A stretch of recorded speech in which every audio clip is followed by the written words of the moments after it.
सभी माताओं को कोटि कोटि नमन, उस शक्ति को प्रणाम जो सृष्टि की चुप साधना में एक नया जीवन रच रही है। हे जननी, तू केवल शिशु को जन्म नहीं देती, तू एक युग को आकार देती है। आज की यह वाणी कोई नवीन गाथा नहीं, यह वही पुरातन ज्योति है जो अनादिकाल से मां की कोख में संस्कार बनकर उतरती रही है। आज हम उन्हीं पौराणिक गर्भ संस्कारों की गाथा को स्मरण करेंगे, जो केवल कथा नहीं, अनुभव हैं, जो केवल शब्द नहीं, आत्मा के स्पर्श हैं।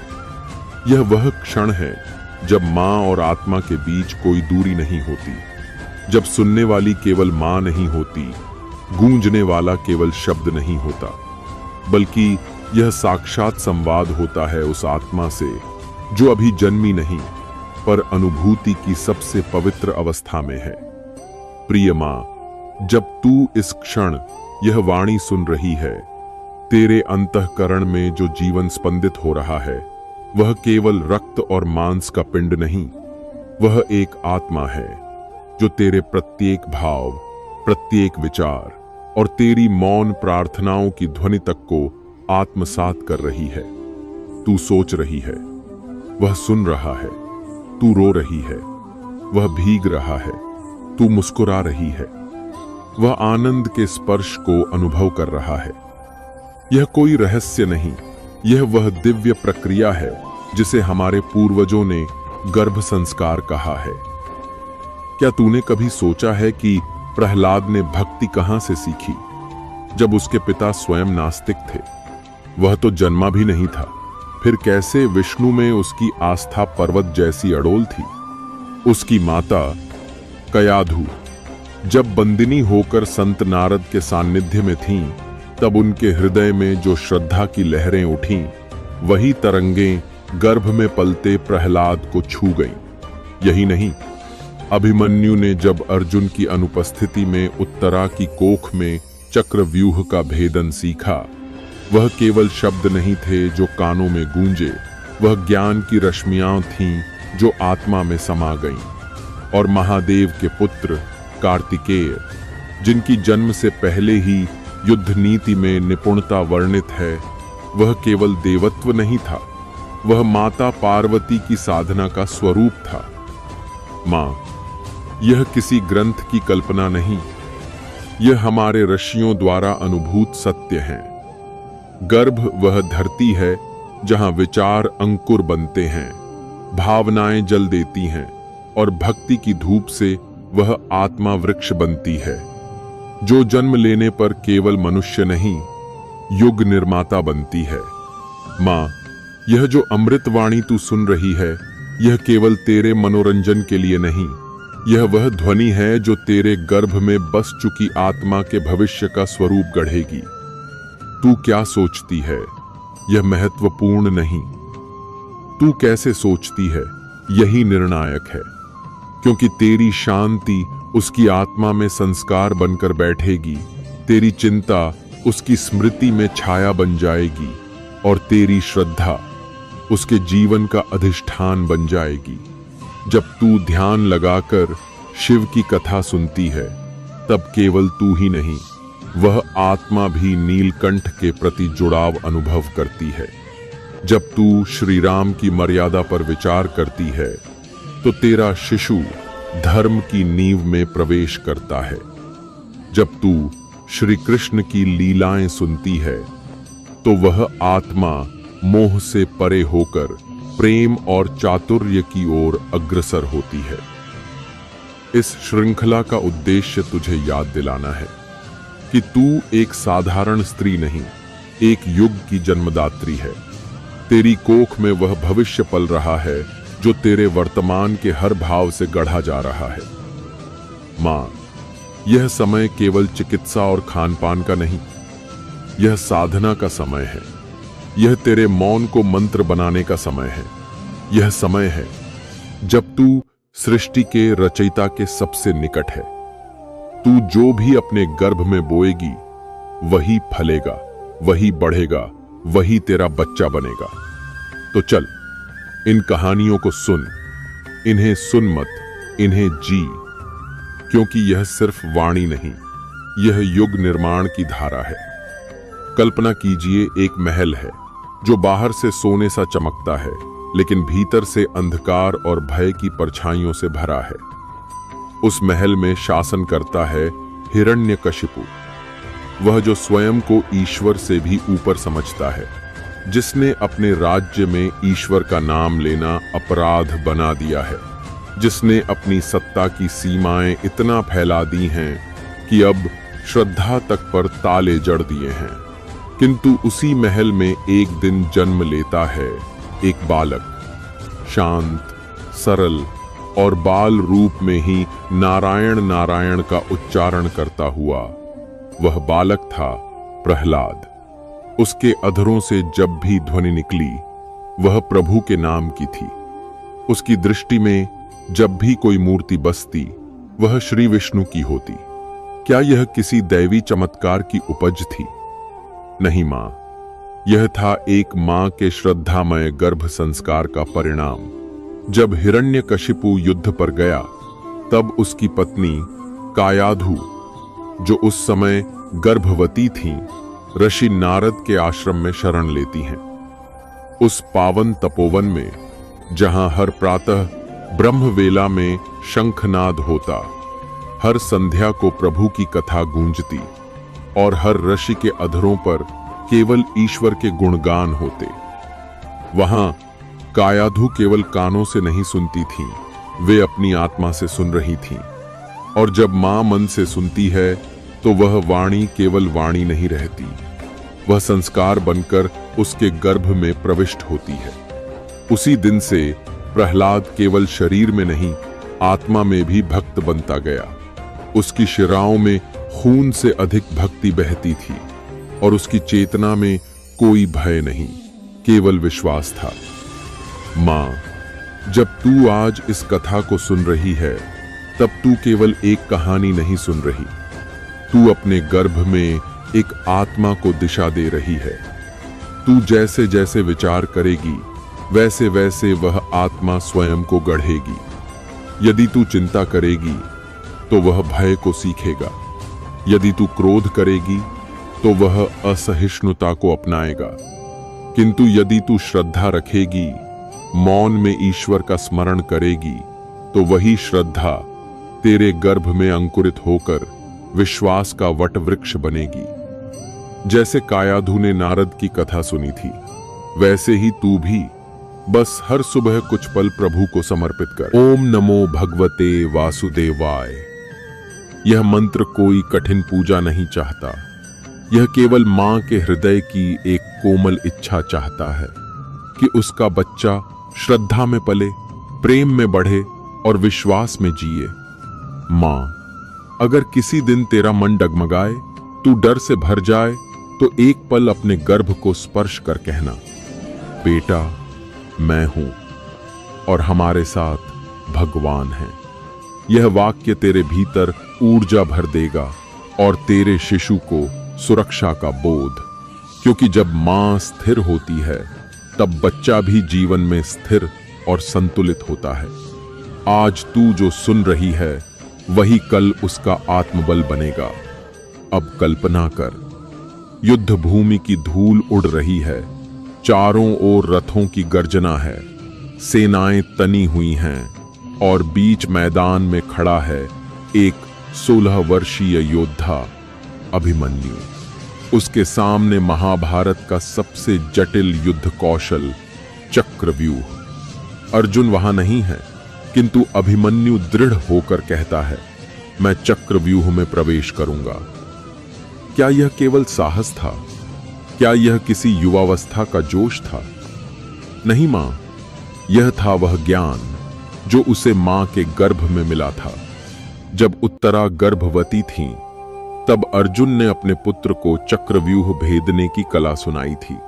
वह ज्ञान जो अधूरा था क्योंकि बीच में कथा रुक गई थी, फिर भी इतना पूर्ण था कि अभिमन्यु ने उससे अपने जीवन का सबसे बड़ा निर्णय लिया। यह शक्ति उसकी तलवार में नहीं थी, यह शक्ति उसकी आत्मा में थी। वह आत्मा जो अपनी मां के गर्भ में सुन रही थी। मां, जब तू अपनी वाणी को शुद्ध करती है, जब तू अपने कानों से कोई कथा सुनती है, तो वह ध्वनि तेरे गर्भ में शक्ति बनकर उतरती है। तू आज जो शब्द बोल रही है, वही कल तेरे बच्चे के निर्णयों का आधार बनेंगे। कहानी आरंभ होती है उस क्षण से जब द्वारका की राजकुमारी श्री कृष्ण की प्रिय बहन सुभद्रा पांडवों के वीर अर्जुन की पत्नी बनकर एक नए जीवन को अपनी कोख में धारण करती है। उस काल में जब राज्य, धर्म और युद्ध सभी एक ही धारा में बहते थे, अर्जुन, जो स्वयं युद्ध कला के अद्वितीय आचार्य थे, सुभद्रा को स्नेहपूर्वक युद्ध की गूढ़ नीतियों की शिक्षा देते थे। वे केवल पत्नी से नहीं, अपनी संतान की माता से संवाद कर रहे थे, क्योंकि वे जानते थे कि उनके शब्द उस अजन्मे बालक की चेतना तक पहुंच रहे हैं। विशेष रूप से वे चक्रव्यूह की संरचना, उसकी जटिल रचना और उसे भेदने की विधि सुभद्रा को सुनाते, और सुभद्रा अपने भीतर पल रहे जीवन के लिए हर शब्द को ध्यानपूर्वक ग्रहण करती। किंतु एक दिन जब अर्जुन चक्रव्यूह से बाहर निकलने की रणनीति समझा रहे थे, सुभद्रा को एक क्षण की झपकी आ गई। एक क्षण जिसने ज्ञान की वह श्रृंखला अधूरी छोड़ दी। यही वह अधूरी शिक्षा थी जो आगे चलकर अभिमन्यु के जीवन का सबसे निर्णायक मोड़ बन गई। महाभारत के युद्ध में जब अर्जुन दूर थे और चक्रव्यूह की रचना सामने थी, तब 16 वर्षीय अभिमन्यु ने बिना भय के कहा, मैं प्रवेश करूंगा। उसने अपने गर्भकालीन ज्ञान से चक्रव्यूह भेद दिया, किंतु बाहर निकलने की विधि वह नहीं जानता था, क्योंकि वह झपकी केवल मां की नहीं थी, वह अधूरी शिक्षा की विरासत थी। उसने वीरता से युद्ध किया, परंतु बलिदान दे बैठा। मां, कल्पना कर, एक अजन्मा बालक जो इतनी एकाग्रता से ज्ञान को आत्मसात कर सकता है, वह कितना अद्भुत चमत्कार है। और साथ ही यह कितना सूक्ष्म संकेत है कि अधूरी शिक्षा भी जीवन पर कितना भारी पड़ सकती है। आज जब तू गर्भवती है, तब यह तुझ पर निर्भर है। तू अपने भीतर पल रहे उस जीवन को कैसे गढ़ती है। तू जो भी बोलती है, जो भी सुनती है, वह केवल तेरा नहीं, तेरे शिशु का भी संस्कार बनता है। इसलिए हर दिन अपने विचारों को केंद्रित कर, अपनी वाणी को पवित्र रख और अपनी एकाग्रता को पूर्ण बनाए रख। जो भी मंत्र, कथा या ज्ञान सुने, उसे अधूरा न छोड़े। केवल साउंड सुनना पर्याप्त नहीं, हृदय से ग्रहण करना ही सच्चा संस्कार है। क्योंकि एक दिन जब तेरा बच्चा बड़ा होगा और जीवन के चक्रव्यूह उसके सामने आएंगे, तब वह तेरे शब्दों, तेरे धैर्य और तेरे संकल्पों की ओर देखेगा, और वही उसके निर्णयों की नींव बनेगा। अभिमन्यु ने साहस दिखाया, लेकिन अधूरी शिक्षा उसकी कसौटी बन गई। आज तेरे पास वह अवसर है जब तू गर्भ में ही अपने शिशु को पूर्ण और संतुलित ज्ञान दे सकती है। साहस, ध्यान और विवेक का वह बीज बो सकती है जो उसे जीवन में कभी अधूरा न छोड़े। मां, तू केवल एक शरीर नहीं, तू एक दिव्य ऊर्जा है जो आत्मा को आकार दे रही है, भविष्य की रोशनी को दिशा दे रही है। तेरा बच्चा केवल तेरी धड़कनों से नहीं, तेरे विचारों से, तेरे संकल्पों से और तेरे मौन से जीना सीख रहा है। और अब मैं तुझे एक ऐसी स्त्री की कथा सुनाता हूं जिसे देवत्व नहीं, बल्कि उसकी नारी शक्ति ने अमर बना दिया। सावित्री, वह कोई देवी नहीं, कोई अप्सरा नहीं, वह एक साधारण किंतु तेजस्विनी राजकुमारी थी, जिसने अपनी बुद्धिमत्ता, अपने संकल्प और अपने प्रेम से मृत्यु को भी चुनौती दी। जब उसके पिता ने योग्य वर न पाया, तो सावित्री स्वयं वन की ओर निकल पड़ी। वहां उसे मिला सत्यवान, एक वनवासी राजकुमार, निर्धन किंतु धर्मपरायण और गुणी। किंतु सबने कहा, यह विवाह मत करो, वह 1 वर्ष में मर जाएगा। पर सावित्री ने कहा, यदि मेरा प्रेम सच्चा है तो मृत्यु को भी बदलना होगा। यह कोई हठ नहीं था, यह उसकी आस्था का विस्तार था, उसका नारी धर्म। विवाह के पश्चात जब वह दिन निकट आया, सावित्री ने मौन व्रत, उपवास और ध्यान में स्वयं को समर्पित कर दिया। उसने शरीर से नहीं, आत्मा से युद्ध की तैयारी की। और फिर जिस दिन सत्यवान की मृत्यु का क्षण आया, वह जंगल में उसके सिर को गोद में लिए बैठी थी जब यमराज प्रकट हुए। वे सत्यवान की आत्मा लेकर चल पड़े, पर सावित्री पीछे पीछे चलती रही। यमराज ने कहा, देवी, यह धर्म के विपरीत है। सावित्री ने कहा, मैं नहीं चल रही, मेरा धर्म चल रहा है। मेरा नारी धर्म, मेरी सेवा, मेरी निष्ठा। उसकी वाणी, उसकी आस्था और उसकी दृढ़ता ने यमराज को भी रोक दिया। उन्होंने कहा, मांगो, क्या मांगना है? उसने एक एक कर मांगा। अपने ससुर का राज्य, उनकी दृष्टि, अपने कुल का कल्याण, और अंत में कहा, मुझे 100 पुत्र चाहिए। यमराज रुक गए। बिना पति के 100 पुत्र कैसे? और सावित्री मुस्कुराई। अब आप स्वयं समझ ही गए होंगे कि मुझे क्या चाहिए। यमराज झुक गए। हे सती, तेरे संकल्प और भक्ति के आगे मृत्यु भी नतमस्तक है। सत्यवान जीवित रहेगा। मां, देख, जब तू श्रद्धा, सेवा और संकल्प में लीन होती है, तब तू केवल स्त्री नहीं, तू वह शक्ति बन जाती है जो मृत्यु को भी बदल देती है। तेरे भीतर पल रही शक्ति, यही है वह संस्कार जो आज तू अपने गर्भ में बो सकती है। अब सोचो मां, तेरे भीतर जो आत्मा पल रही है, वह आज भले ही कुछ ग्राम की देह में सीमित हो, लेकिन एक दिन वही आत्मा जीवन के सबसे कठिन तूफानों से जूझेगी। जब दुनिया उसे परखने लगेगी, जब हालात उसके सामने चक्रव्यूह की तरह खड़े होंगे, तब वह लौटेगा तेरे आज के विचारों की ओर, तेरे आज के मौन, तेरे आज के उन संस्कारों की ओर जो तू आज बो रही है। मां, अगर तेरे भीतर आज सावित्री जैसा संकल्प है, वह मौन जो पर्वत को भी हिला सके, वह विश्वास जो मृत्यु के नियमों को मोड़ दे, तो तू आज अपने शिशु को ऐसी ऊर्जा दे सकती है जो उसे जीवन में कभी भी घबराने नहीं देगी। वह भागेगा नहीं, डरेगा नहीं, बल्कि संकटों को पहचान कर आंखों में आंखें डालकर लड़ेगा। तो आज की मां गर्भ में नारी शक्ति का संस्कार कैसे दे? हर दिन केवल 5 से 10 मिनट अपने भीतर उतर, आंखें बंद कर, अपने ही स्पंदन से जुड़ और मन में एक वाक्य दोहराना आरंभ कर।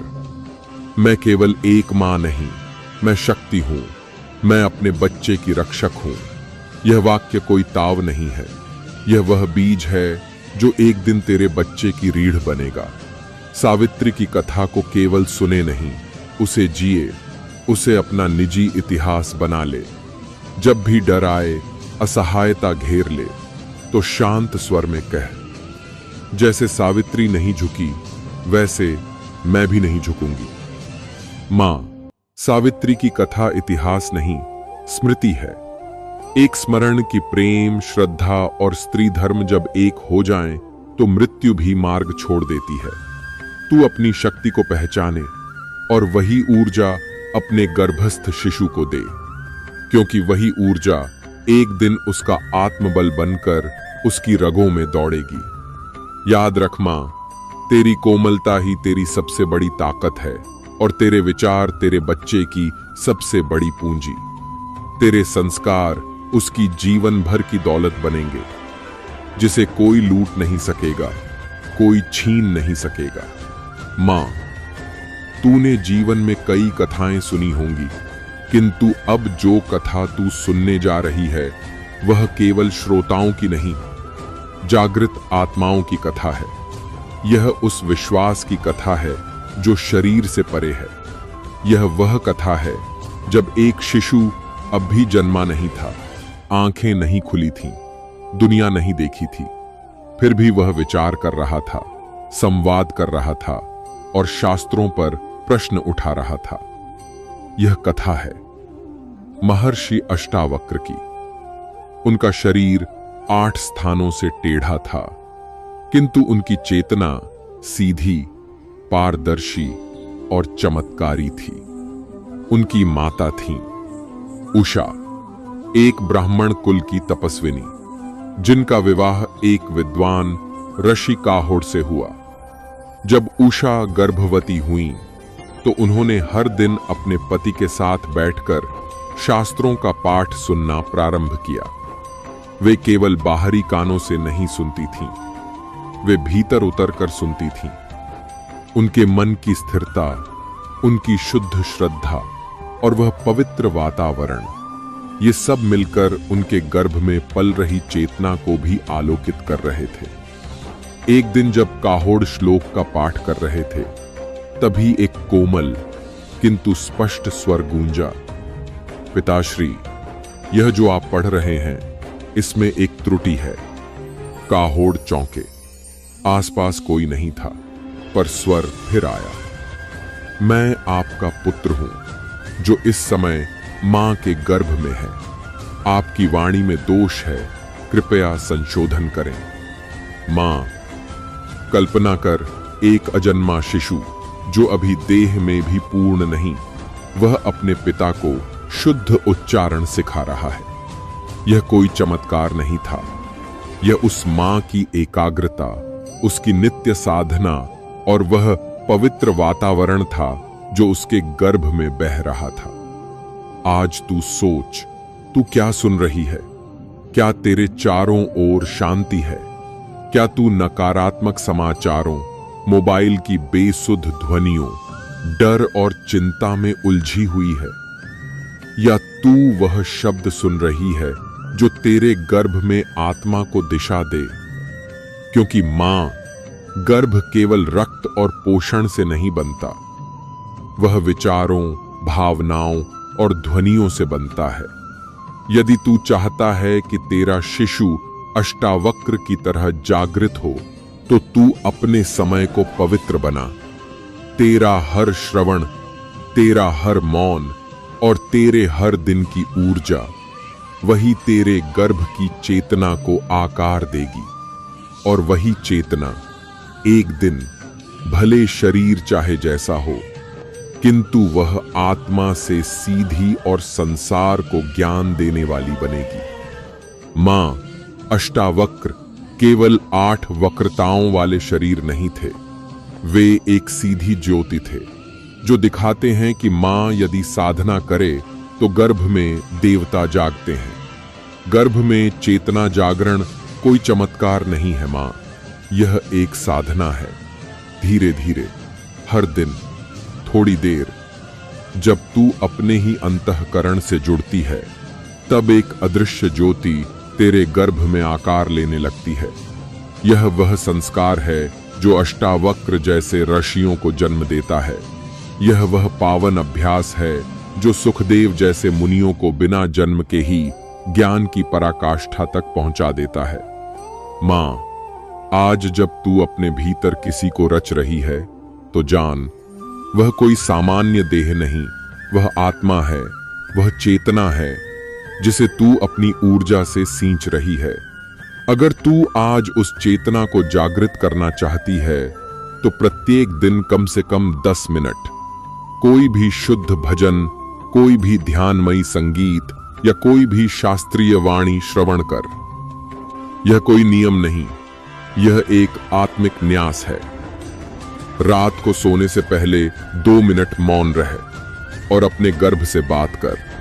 बहुत कोमल स्वर में कह, बेटा, आज जो मैंने सीखा वह मैं तेरे साथ बांट रही हूं। यह वाक्य कोई संवाद नहीं, यह वह दीपक है जो तुझ से तुझ तक और तुझ से तेरे शिशु तक रोशनी का मार्ग खोलता है। आज की मां को चाहिए कि मोबाइल, टीवी और सोशल मीडिया की शोरगुल से स्वयं को यथासंभव अलग करे, विशेषकर रात्रि में। दिन भर की व्यस्तता के बाद घर में कम से कम एक बार कोई वेद मंत्र, कोई शुद्ध श्लोक जरूर चलाएं, ताकि वह दिव्य ध्वनि केवल दीवारों तक नहीं, तेरे गर्भ तक पहुंचे और वहां एक आत्मा की चेतना को स्पर्श करे। मां, तेरे विचार, तेरी बातें, तेरी मौन श्रद्धा, ये सब मिलकर उस आत्मा को आकार दे रहे हैं। अष्टावक्र की तरह तेरे गर्भ में भी एक दिव्य चिंगारी पल रही है। तू जिस भाषा में बोलेगी वह उसी स्वर में जीवन से बात करेगा। तू जिस दृष्टिकोण से सुनेगी वह उसी विवेक से निर्णय लेगा। इसलिए हर दिन को केवल एक दिन न समझ, उसे एक पवित्र अवसर समझ और मां से गुरु बन जा, क्योंकि यही है गर्भ में चेतना जागृत करने का वास्तविक संस्कार। अब कल्पना कर मां, तू हिमालय की एक प्राचीन गुफा में बैठी है। सामने शिव ध्यान में लीन है और पार्वती जी उनके पास बैठकर उनसे विनम्र निवेदन कर रही हैं। नाथ, कृपा करके मुझे भी वह ज्ञान दीजिए जो आपने कुरुक्षेत्र में अर्जुन को सुनाया। शिव मुस्कुराते हैं और फिर उस गुफा में भगवद गीता के श्लोक गूंजने लगते हैं। पार्वती उस ज्ञान में लीन है, किंतु वहां कोई और भी है, एक तोता जो उसी गीता को अत्यंत ध्यानपूर्वक सुन रहा है। शिव को आभास हो जाता है कि कोई और भी श्रवण कर रहा है। वे क्रोध में दृष्टि डालते हैं और तोता भयभीत होकर उड़ जाता है, किंतु वह उड़ता हुआ सीधा एक तपस्विनी स्त्री के गर्भ में प्रवेश कर जाता है। वह स्त्री थी व्यास जी की शिष्या, और उसी गर्भ में उस चेतना ने आकार लिया जिसने आगे चलकर सुखदेव मुनि का रूप धारण किया। हां मां, यह कोई लोक कथा नहीं, यह वही गर्भ चेतना का जागरण है जो उस दिव्य संवाद के श्रवण मात्र से एक आत्मा को ज्ञानी बना देता है। सुखदेव मुनि, जिनका शरीर तो केवल कुछ वर्षों में प्रकट हुआ, किंतु जिनकी चेतना गर्भ में ही महर्षियों के स्तर तक पहुंच गई थी। उन्होंने भागवत पुराण को केवल समझा नहीं, स्वयं जिया, और 12 वर्ष की आयु में ही वे संसार के प्रश्नों पर समाधान देने लगे। मां, तू सोच, अगर एक उड़ती हुई चेतना केवल गीता के श्रवण से महान बन सकती है, तो तेरे गर्भ में जो शिशु आज तेरे हर भाव के साथ जुड़ा है, वह कितना कुछ पा सकता है अगर तू उसे 10 मिनट दिव्यता की ध्वनि दे। हर दिन एक शिव मंत्र, ओम नमः शिवाय, या गीता का कोई एक श्लोक शांति से सुन, और सुनने के बाद अपने गर्भ से कह, हे मेरे बच्चे, यह ज्ञान तेरे जीवन को आलोकित करे। बस इतना कहना ही पर्याप्त है, क्योंकि शब्द ऊर्जा हैं और ऊर्जा आत्मा तक बिना अवरोध पहुंचती है। सोने से पहले 5 मिनट भगवत ज्ञान, सत्संग या कोई ध्यानमयी शांति का स्रोत सुनना, यह उस आत्मा को बताता है कि दिन की विदाई कैसी होनी चाहिए। अगर समय की कमी हो तो केवल 3 बार ओम नमः शिवाय जप कर शांत बैठ जा, क्योंकि यह ध्वनि स्वयं अपने प्रभाव से आत्मा को सुला देती है। मां, जब स्वयं शिव कोई बात कहते हैं, वह केवल वाक्य नहीं, वह ऊर्जा होती है जो आत्मा को दिशा देती है।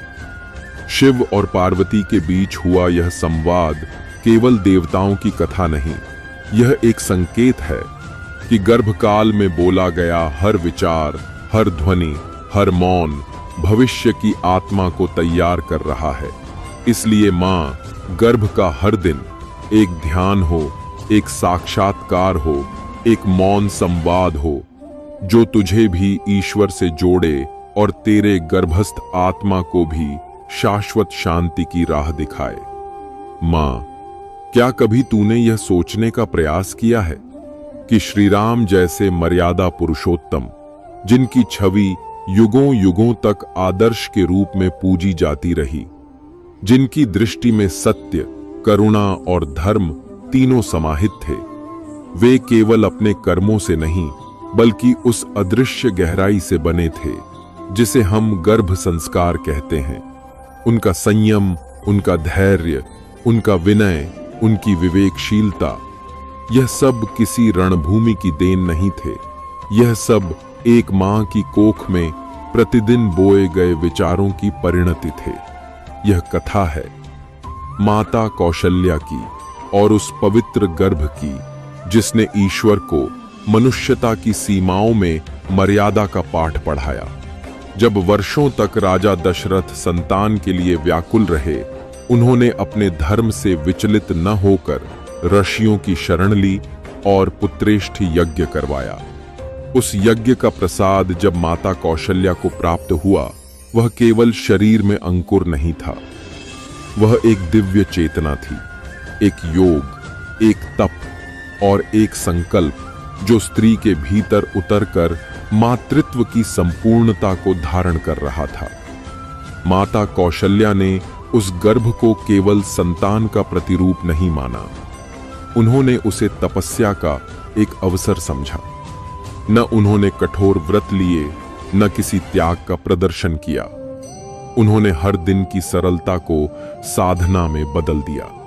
वह मंदिरों में जाकर अन्नदान करतीं, गौशालाओं में सेवा करतीं और हर रात अपने गर्भ से कहतीं, हे मेरे पुत्र, तू राजा बनने से पहले मनुष्य बनना सीख। यही था वह विचार जिसने राम को केवल शूरवीर नहीं, मर्यादा पुरुषोत्तम बना दिया। मां, तू सोच, जब राम को वनवास मिला, उन्होंने विरोध नहीं किया। जब सीता जी का अपहरण हुआ, उन्होंने अपना संतुलन नहीं खोया। जब रावण पर विजय प्राप्त की, उन्होंने गर्व नहीं किया। यह कोई दैवी चमत्कार नहीं, यह था एक मां की तपस्विनी चेतना जो गर्भ में हर दिन अपने विचारों से एक चरित्र गढ़ रही थी। आज के समय में जब बच्चे छोटी छोटी बातों में चिढ़ जाते हैं, असंतुलन में जीवन जीते हैं, तब यह प्रश्न उठता है, क्या कोई मां फिर से कौशल्या बन सकती है? और इसका उत्तर है हां, बिल्कुल हां। हर मां के भीतर वह दिव्यता है जो अपने गर्भस्थ शिशु को जन्म से पहले धैर्य, मर्यादा और विवेक का उपहार दे सकती है। अगर तू यह चाहती है कि तेरा बच्चा भविष्य में आक्रोश नहीं, समाधान की भाषा बोले, तो आज से ही अपने गर्भ से बात कर। हर दिन शांत स्वर में कहना, बेटा, तू संयमशील है, तू धैर्यवान है, तू हर परिस्थिति को समझदारी से संभालने वाला बने। रामचरितमानस का कोई एक दोहा, जैसे श्री राम जय जय राम, प्रतिदिन सुन या उसे गर्भ में चलने दे। वह ध्वनि तेरे गर्भ को आलोकित करेगी। जीवन की छोटी छोटी बातों पर तीखी प्रतिक्रिया देने के बजाय अपने भावनाओं को नियंत्रित कर, क्योंकि तेरा बच्चा तेरे मौन से भी सीख रहा है। हफ्ते में एक दिन सेवा या व्रत का संकल्प ले, जैसे किसी गाय की सेवा, किसी प्याऊ में जल अर्पण, किसी निर्धन को अन्नदान। यह कर्म केवल पुण्य नहीं, वह दिव्य ध्वनि है जो तेरे गर्भ में उतरती है और आत्मा को संस्कारित करती है।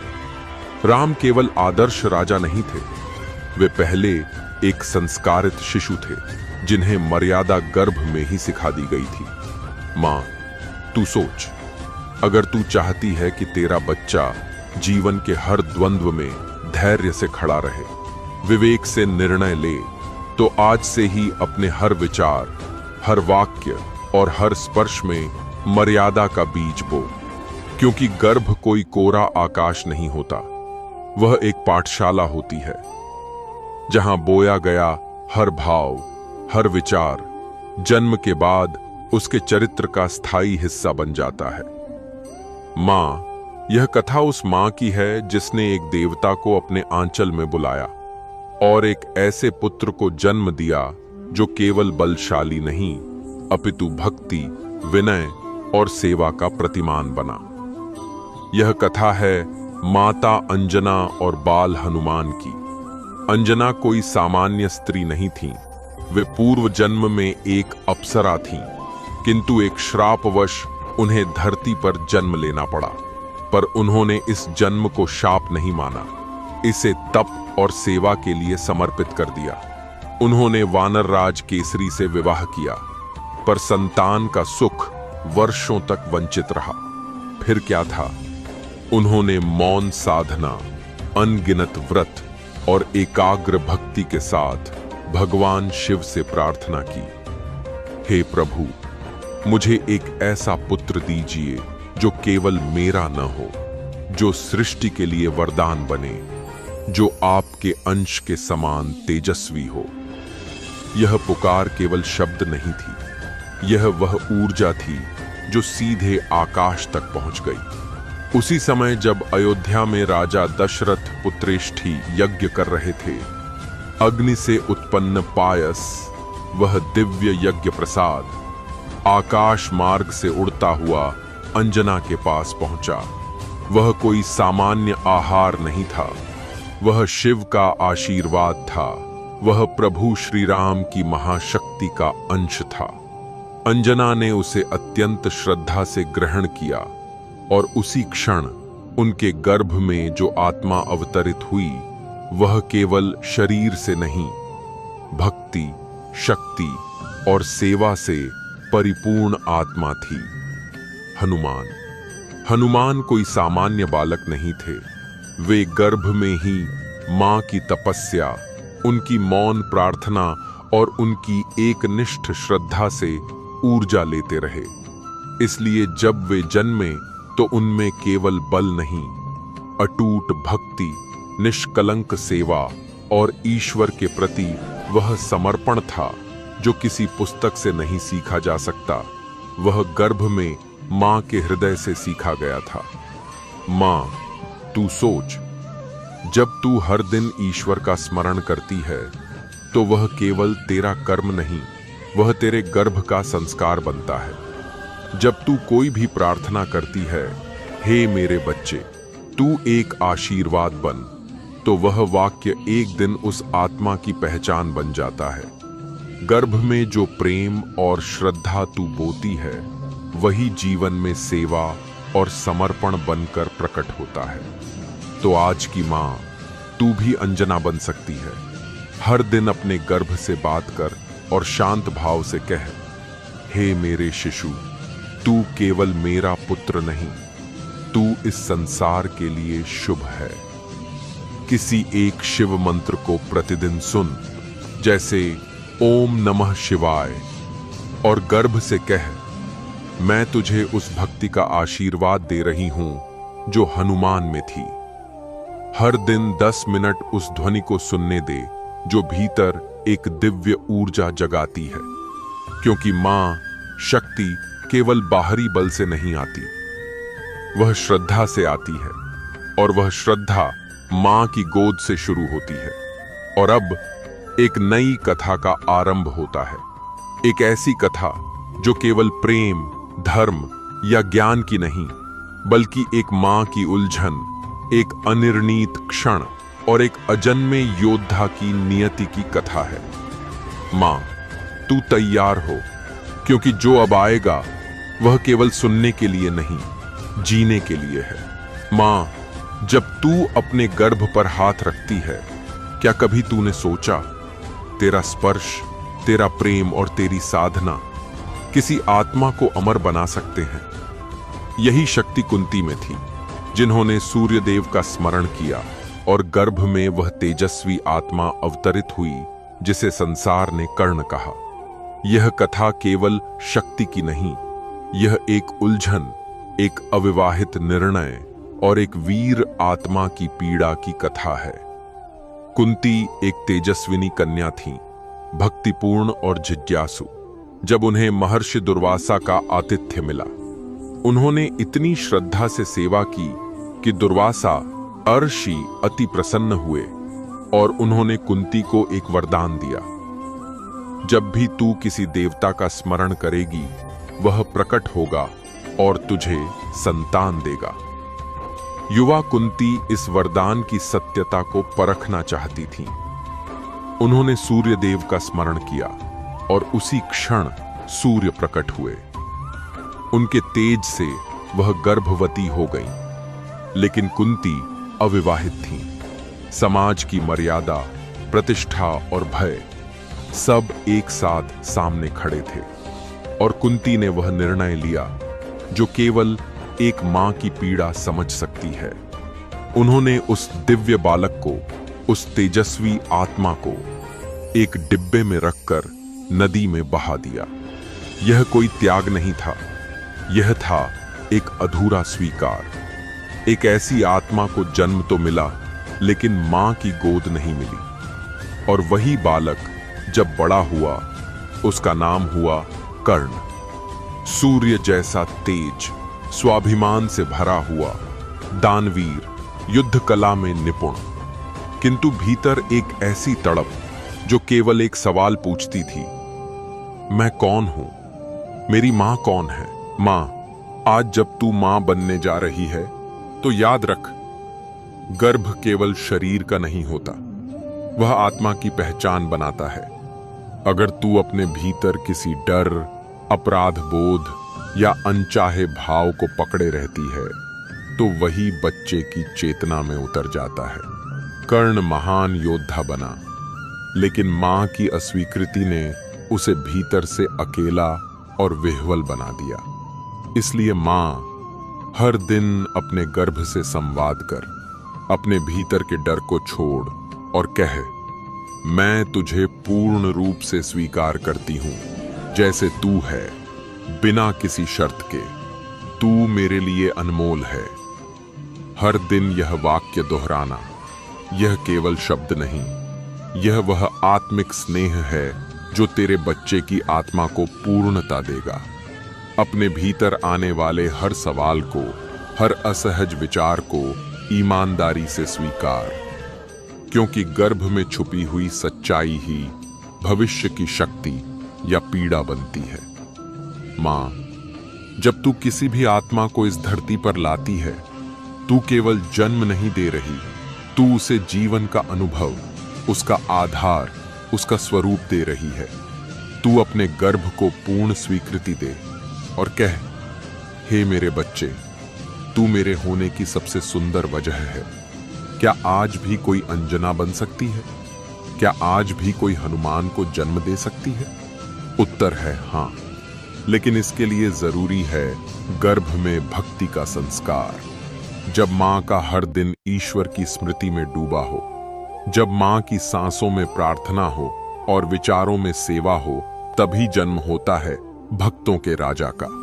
हर सुबह 3 बार ओम हनुमते नमः का जप करें और उसे गर्भ तक पहुंचने दें। सप्ताह में एक दिन हनुमान चालीसा सुने और सुनते हुए गर्भ पर हाथ रखें। घर में सेवा के छोटे कार्य करें, किसी को जल पिलाना, पक्षियों को दाना डालना या जरूरतमंद की मदद। हर रात बच्चे से कहें, बेटा, तुझ में शक्ति है, लेकिन उससे बड़ी तेरे अंदर भक्ति है। मां हनुमान केवल बल का नाम नहीं, वह श्रद्धा का प्रतीक है और उनकी सबसे पहली शिक्षक थी उनकी मां अंजना। आज तू भी वही शक्ति रखती है। अगर तू चाहे तो तेरे गर्भ में पनप रही आत्मा अविनाशी भक्ति, अमिट साहस और निर्मल सेवा की मिसाल बन सकती है। क्योंकि याद रख, भक्ति का बीज जब मां बोती है तो जन्म होता है चिरंजीवी का, जो केवल जीता नहीं बल्कि युगों तक जीता है। मां, जब तू अपने गर्भ से बात करती है तो क्या तू केवल जीवन से बात कर रही है या फिर प्रेम से भरी एक आत्मा से?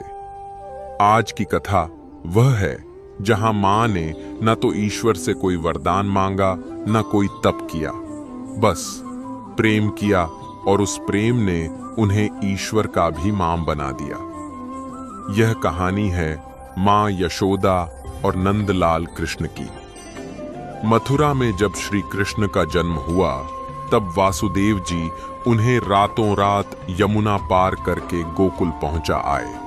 वहां यशोदा और नंद बाबा को संतान सुख प्राप्त हुआ था और उसी रात श्री कृष्ण उनकी गोद में आ गए। यशोदा ने जब आंखें खोलीं तो देखा उनकी गोद में एक श्याम रंग का तेजस्वी बालक मुस्कुरा रहा है। उन्हें नहीं पता था कि यह स्वयं नारायण है, लेकिन उनका प्रेम इतना पवित्र था कि श्री कृष्ण ने स्वयं को केवल उस प्रेम में समर्पित कर दिया। वह उनका कान खींचती, डांटती, खिलाती, नहलाती, लेकिन हर पल श्री कृष्ण उन्हें बस मां के रूप में ही देखते थे। एक दिन यशोदा ने कृष्ण के मुंह में गंदगी देखी और गुस्से में बोला, मुंह खोल। कृष्ण मुस्कुराए और जब मुंह खोला तो पूरी सृष्टि, आकाश, ग्रह, ब्रह्मांड दिख गया। यशोदा कुछ पल को ठहर गई, लेकिन अगले ही पल बोली, जो भी हो तू मेरे लिए बस मेरा ललना है। इतना विशुद्ध प्रेम कि ईश्वर भी वहां बालक बन जाते हैं। क्या आज भी कोई यशोदा बन सकती है? क्या आज भी एक मां इतना निर्मल प्रेम कर सकती है कि बच्चा जीवन भर दिव्यता, शालीनता और मधुरता में बड़ा हो? हाँ, बिल्कुल, लेकिन इसके लिए जरूरी है मां के भीतर प्रेम, धैर्य और पूरी स्वीकृति का संस्कार। जब मां कहती है तू जैसा है वैसा मुझे स्वीकार है, तब बच्चा किसी शंका के बिना आत्मविश्वास के साथ बड़ा होता है। वो सिर्फ शरीर से नहीं, मन और आत्मा से भी स्वस्थ होता है। हर दिन गर्भ से मुस्कुराकर बात करें, जैसे मां यशोदा करती थी। रोज 2 मिनट राधे राधे या कृष्ण कन्हैया नाम का जाप करें, नाम में प्रेम है। मां यशोदा ने श्री कृष्ण को जन्म नहीं दिया था, उन्होंने कोई वरदान भी नहीं मांगा था।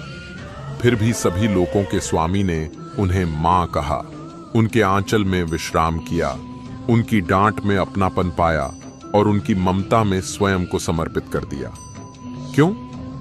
क्योंकि प्रेम से बड़ा कोई संस्कार नहीं होता और मां का प्रेम वह इतना पावन होता है कि ईश्वर की लीला भी उसके सामने झुक जाती है। अगर तू अपने गर्भ को ऐसा बनाना चाहती है जो प्रेम, मधुरता और आत्मीयता से भरा हो, तो यशोदा की तरह मुस्कुरा, अपना कर प्रेम कर, हर दिन, हर क्षण। क्योंकि जब तू प्रेम करती है तब तू अपने भीतर सिर्फ एक बच्चा नहीं, एक दिव्यता को आकार दे रही होती है। मां, अगर कभी तुझे यह लगा हो कि तू अकेली है, तेरे हालात कठिन हैं या तुझ में वो सब नहीं जो तुझे अपने बच्चे को देना चाहिए, तो आज की यह कथा तेरे लिए है। यह कहानी है मां सीता की, जिन्होंने कठिन परिस्थितियों में भी कभी टूटना नहीं चुना, जिन्होंने अपमान, त्याग और एकाकीपन को आत्मबल, धैर्य और मौन साधना में बदल दिया। जब श्री राम ने राजधर्म के कारण सीता को त्यागने का निर्णय लिया, तब वे गर्भवती थीं। अपमानित होकर वन की ओर प्रस्थान करना पड़ा। अकेली, मौन, पर टूटी नहीं। उन्हें शरण मिली ऋषि वाल्मीकि के आश्रम में, पर वह कोई शाही महल नहीं था। वह एक तपोभूमि थी जहां हर दिन मौन, साधना और संयम का जीवन चलता था। और वहीं उसी कठिन भूमि में सीता ने जन्म दिया लव और कुश को। न कोई विशेष व्यवस्था, न कोई राजसी सुख सुविधा, न कोई शिक्षक, केवल एक मां की साधना, उसका मौन प्रेम और उसकी शांति से भरी शक्ति। उन्होंने कभी अपने बच्चों को अपने त्याग की कहानी नहीं सुनाई। उन्होंने कभी नहीं कहा कि वे एक अपमानित रानी हैं। उन्होंने कहा, तुम्हारा कर्म तुम्हारी पहचान बनेगा, न कि तुम्हारा जन्म। यही वाक्य लवकुश की आत्मा में उतर गया और वे ऐसे वीर बने जो प्रभु श्री राम के सामने खड़े होकर संवाद कर सके, विनय से, आत्मबल से। मां, क्या कोई ऐसी मां बन सकती है जो अकेलेपन में भी अपने गर्भ को इतना बलवान बना दे कि बच्चा राजा न होकर भी राजसी हो जाए? उत्तर है हाँ, बिल्कुल। पर इसके लिए चाहिए मौन की शक्ति, ध्यान की धारणा और आत्मा पर अडोल विश्वास। सीता ने जो सबसे बड़ा संस्कार दिया वह यह नहीं कि उनका बच्चा वीर बने, बल्कि यह कि वह अपने भीतर की शांति में शक्ति खोजे। हर दिन अपने गर्भ से कह, बेटा, हालात कैसे भी हों, तू अंदर से मजबूत है। सप्ताह में एक दिन बिना किसी मोबाइल, बिना किसी शिकायत, बिना किसी शोर के, केवल मन की शांति के लिए जी। ध्यान कर, मौन रख और गर्भ से कह, मैं अकेली नहीं हूं, मैं मां हूं। यह वाक्य कोई कविता नहीं, यह एक ऊर्जा है जो तेरे भीतर से उठती है और तेरे गर्भ में उतरती है। अपने दुख को कभी गर्भ तक मत जाने दे, उससे पहले उसे प्रेम में बदल दे, क्योंकि जो तू अपने भीतर ले जाती है वही बच्चा अपने जीवन में ढोता है। मां सीता कोई परिकथा की नायिका नहीं थी, वे एक मानव मां थीं, जिन्होंने न किसी से शिकायत की, न किसी से सहानुभूति मांगी। उन्होंने केवल मां होने का धर्म निभाया और उसी धर्म से जन्मे लव और कुश, जो आज तक संस्कार, वीरता और आत्मसम्मान के प्रतीक माने जाते हैं। इसलिए मां, अगर कभी तू सोचती है कि तू कमजोर है, तो याद रख, तू वही शक्ति है जो सीता बन सकती है। और तेरा बच्चा, अगर तू चाहे तो लवकुश जैसा तेजस्वी बन सकता है। पर शर्त सिर्फ एक है, तू उसे त्याग नहीं, प्रेम और आत्मबल से बड़ा बनाना चुने। और इसी के साथ पूर्ण होती है हमारी यह श्रृंखला, गर्भ संस्कार और पौराणिक कथाएं, जो केवल कथा नहीं, आत्मा को स्पर्श करने वाली वाणी है। मां, तू केवल एक शरीर नहीं, तू वह भूमि है, वह धरती, वह यज्ञशाला है जहां आत्मा बोई जाती है। और जैसे बीज बोया जाए वैसा ही वृक्ष जन्म लेता है। आज तू जो संस्कार अपने गर्भ में बो रही है, वही कल तेरे बच्चे का स्वभाव बनेगा, उसका चरित्र बनेगा और उसका संपूर्ण जीवन उसी पर टिका होगा। इसलिए आज, अभी, इस क्षण से एक मां के रूप में अपनी साधना शुरू कर दे। तू चाहे तो प्रहलाद जैसा भक्त जन्म दे सकती है, जो विषम से विषम परिस्थिति में भी ईश्वर का नाम नहीं छोड़ता। तू चाहे तो अभिमन्यु जैसा वीर दे सकती है, जो अधूरी शिक्षा में भी अधम साहस दिखाए। तू चाहे तो सीता जैसी सहनशील आत्मा जन्म दे सकती है, जो मौन में भी शक्ति की मूर्ति हो। और तू चाहे तो हनुमान जैसा चिरंजीवी पुत्र रच सकती है, जो बल में अजेय और भक्ति में अचल हो। बस हर दिन थोड़ा सा श्रद्धा, थोड़ा सा प्रेम और बहुत सारा आत्मसंवाद, यही तेरे गर्भ को दिव्यता की उस भूमि में बदल सकते हैं जहां से केवल जीवन नहीं, एक युग का आरंभ होता है। मां, यदि तूने कभी भीतर से महसूस किया है कि मां बनना केवल शरीर का अनुभव नहीं, बल्कि आत्मा की एक गहन तपस्या है, तो बस एक बार कमेंट में लिख, मैं अपने बच्चे को संस्कार दूंगी।